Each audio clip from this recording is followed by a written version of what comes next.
हम पिछली क्लास से आगे शुरू करते हैं। रक्त ध्वज नाटक पढ़ रहे थे। आदिवासी सारे बैठे हैं, आपस में बातचीत चल रही है। नाटक की शुरुआत होती है। एक खुला मैदान है, पूर्णिमा की रात है। बूढ़े, बच्चे, स्त्री, पुरुष, भील एक जगह पे बैठे हुए हैं। एक भील ऊंची जगह पे बैठा हुआ है, सबसे ऊपर एक मचान पर स्थान पर, और गा रहा है। और उसके साथ ही मजीरा, करताल, मादल आदि बजा रहे हैं। गाने वाला कौन है? रुकाशा नाम का एक भील, नाम है रुकाशा। वो बोलता है कि जोगिया है लाटरदार, यानी जो कृष्ण है वो बहुत सुंदर है। तो यहाँ पे दो अर्थ हैं जोगिया के, एक कृष्ण भी और दूसरा गोविंद स्वामी भी, दोनों के लिए ये कविता है। तो उसका अर्थ था कि ये मुरली वाला योगी सुंदर है, मुरली लिए हुए है, उसके कानों में कुंडल है, और ये योगी हमारा बचाने वाला है। ये गा रहा है रुकाशा। रुकाशा गा रहा है तो दीत्या बोलता है, जब एक गाना खत्म हो जाता है तो दीत्या बोलता है तेरी आवाज़ में जादू है। दीत्या एक पात्र है, भील है।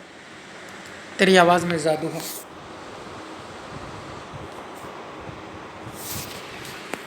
दूसरा पात्र बोलता है, जिसका नाम सुआन है, बोलता है अमृत है, अमृत। अमृत यानी अमृत।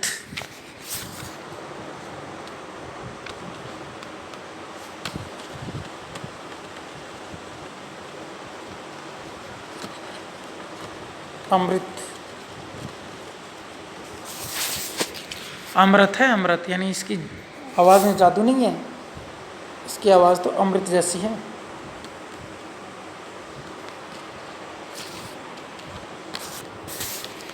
भाव में कैसे बह जाता है। रुकाशा बोलता है यह सब स्वामी गोविंद की ही कृपा है। देखो अनपढ़ पात्र हैं तो इनकी भाषा भी देखो अनपढ़ों जैसी ही है। अमृत नहीं बोल रहा वो, अमृत बोल रहा है, अमृत। और कृपा नहीं बोल रहा, कृपा। इनकी कृपा है, कृपा, कृपा, कृपा नहीं, कृपा, कृपा।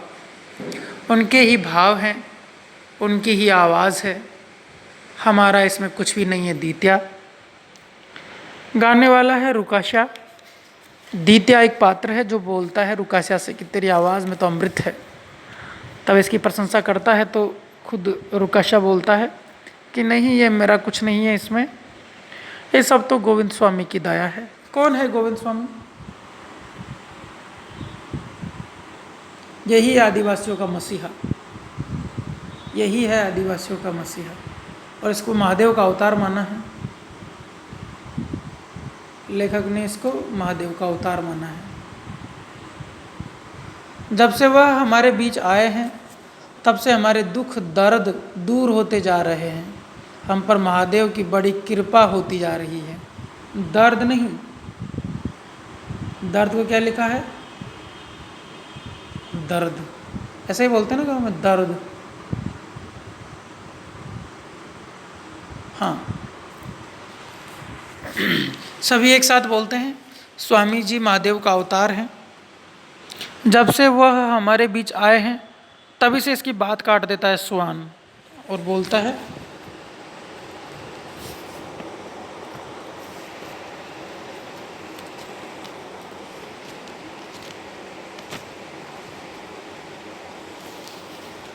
कि जब से स्वामी जी हमारे बीच आए हैं हमारे सारे दुख दर्द दूर होते जा रहे हैं।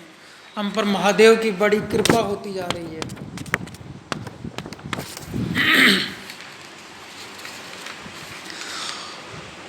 हम सम्मान से औरों की तरह रहें, मिलकर रहें, जंगल में पशुओं की तरह क्यों रहें?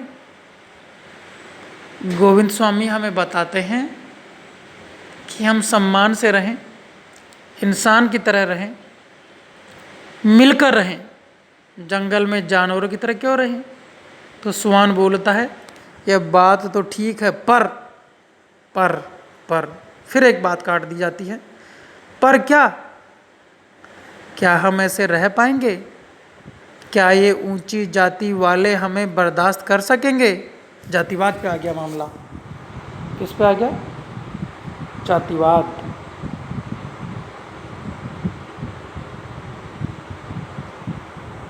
साफ लिखा है। क्या हम ऐसे रह पाएंगे? क्या ये ऊंची जाति वाले हमें बर्दाश्त कर पाएंगे? उन जैसा रहना, सहना, उठना बैठना, नेम धर्म का पालन करना, पूजा पाठ करना, सब कुछ उन जैसा, क्या हम ऐसा कर पाएंगे? क्या ये लोग हमें बर्दाश्त कर सकेंगे? क्या ये लोग हमें ऐसा करने देंगे? आप ये समझो कि ये कहानी लगभग 130 साल पहले की है। अब 130 साल पहले कितना ज़बरदस्त जातिवाद था, खासकर पिछड़े इलाकों में, आज भी है। तो उस ज़माने के हिसाब से कोई आदिवासी बात कर रहे हैं। देश काल वातावरण देखो नाटक का। नाटक लिखा गया 1890 के से लेके 1913 तक के काल में, कि कालखंड को, की कहानी को समेटता है। तो उस समय तो ज़बरदस्त जातिवाद था। तो ये सभी आदिवासी जब इनको गोविंद स्वामी आके बोलते हैं कि आप सभी जाति प्रथा को ख़त्म करो, सब एक हो, सारे इंसान एक हैं, हमें भी बाकी लोगों के जैसे साफ़ सुथरा रहना है, चोरी नहीं करनी है, शराब मांस नहीं खाना है, तो हमें वो अपर क्लास जैसे लोगों के समान ही हमें रहना है, उनके जैसा उठना बैठना, रहन सहन खान पान करना है। तो ये लोग बोलते हैं क्या हम उनके जैसा रह पाएंगे, या क्या वो लोग हमें बर्दाश्त कर पाएंगे? आपस में बात करते हैं आदिवासी। सुवान बोलता है मुश्किल ही नहीं, डर भी लगता है बड़े लोगों से। वे बड़े लोग हैं, उनकी जाति बिरादरी बड़ी है, कहाँ वे और कहाँ हम। फिर एक कहावत बोलता है ये, कभी कौवा भी कोयल हुआ है। खुद की तुलना किससे कर रहे हैं? कौवे से। कभी कौवा भी कोयल हुआ है? कौवा।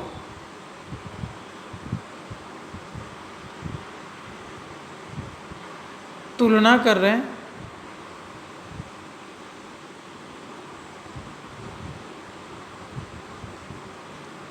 और बोल रहे हैं कि कभी कौवा भी कोयल हो सकता है क्या?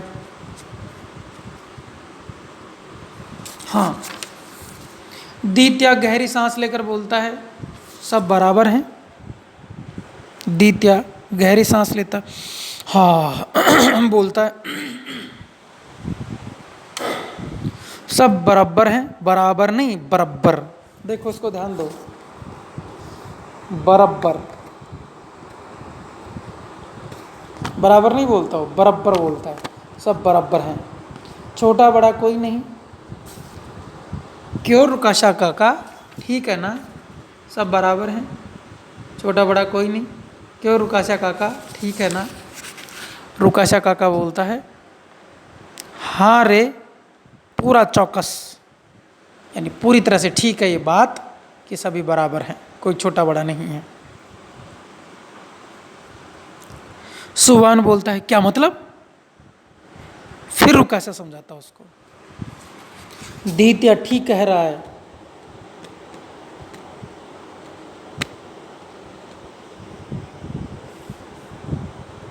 अब इसके तर्क देखो, यहां से देखो।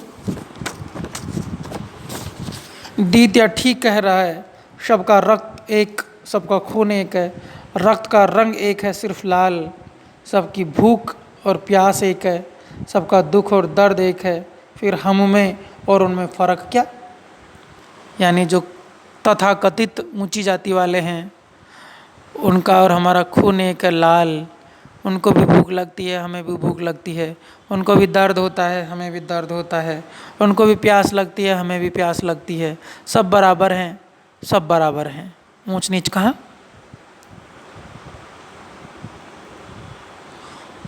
रुकाशा काका वही है जो शुरू में गाता है। सुवान चकित होकर पूछता है कुछ भी फर्क नहीं है?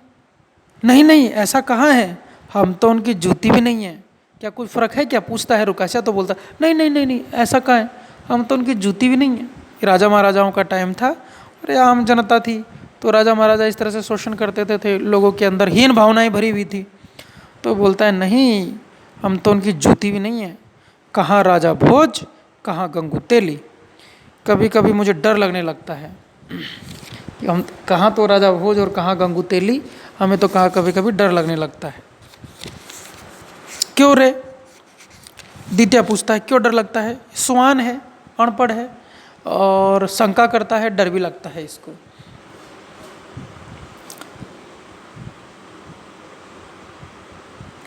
तो द्वितीय पूछता है क्यों रे? तो सुहान बोलता है हम जो नहीं हैं वह बनना चाहते हैं, हम जो नहीं हैं वो हम बनना चाहते हैं, इसलिए डर लगता है। हम जो हैं उसके खिलाफ बगावत करना चाहते हैं, हम जो हैं उसके खिलाफ बगावत यानी विद्रोह करना चाहते हैं। द्वितीय, क्या कारण यह है हमारे डर के लिए पर्याप्त नहीं है कि जो हम हैं उसे अलग हम बनना चाहते हैं और हम विद्रोह करना चाहते हैं? क्या ये कारण पर्याप्त नहीं है कि हम डरें? ये कारण तो पर्याप्त है हमारे डरने के लिए। रुकाशा बोलता है, मुस्कुरा कर बोलता है, हम वही बनना चाह रहे हैं जो हमें बनना चाहिए। इस तरह से हम वही बनना चाह रहे हैं जो हमें बनना चाहिए, उसके अलावा कुछ भी नहीं। दुर्भाग्य से हमें जो बनना था वह हम नहीं बन पाए, कि हमारी किस्मत खराब थी, हमारे भाग्य खराब थे कि जो हम बनना चाहते थे हम नहीं बन पाए। हम पीछे रह गए, बहुत पीछे रह गए। कुछ लोग समाज में आगे निकल गए जो अपने आप को ऊंची जाति वाला कहते हैं। और गोविंद स्वामी यही तो चाहते हैं कि हम उनके बराबर बने, उनके जैसे दिखें, वैसा ही मान पाएँ, वैसा ही सम्मान पाएँ। इसलिए तो